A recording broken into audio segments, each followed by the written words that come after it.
C'est ça qui est important pour moi, c'est garder ma liberté et ne pas aller transmettre des informations à mes patients auxquelles je ne crois pas.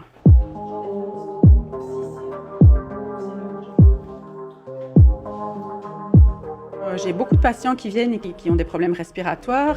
Je les vois arriver ici dans un état vraiment très compliqué par rapport à ce qu'ils étaient avant, parce qu'ils ont porté le masque dans la rue et que quand ils arrivent ici, ils sont vraiment pas bien. Donc je leur dis, écoutez, c'est très important pour votre santé de respirer correctement, vous pouvez l'enlever.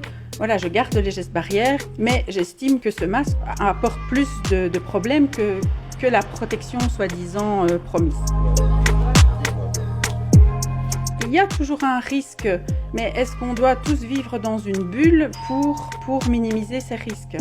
Je veux dire, maintenant, à l'état qu'on connaît de cette épidémie, les traitements qui peuvent être mis en place, chaque année, on vit avec la grippe, le virus se propage, il participe à l'immunité collective, et ça doit se passer comme ça.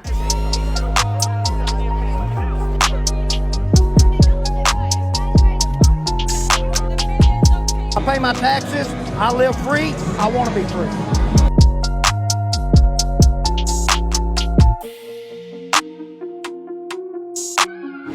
Ça va bientôt être mon tour à la caisse, donc j'ai l'intention de ne pas remettre mon masque évidemment.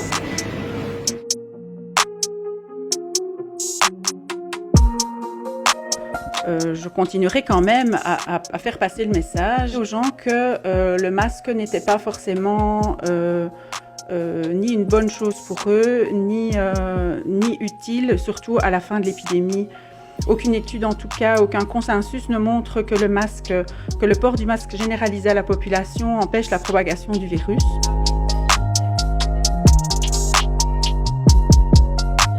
Il y a enfin un consensus scientifique tant international que belge pour dire que le masque est important pour éviter ces contaminations. Le port du masque est la mesure de prévention la plus efficace. L'intérêt fondamental du masque, c'est d'éviter de contaminer les autres.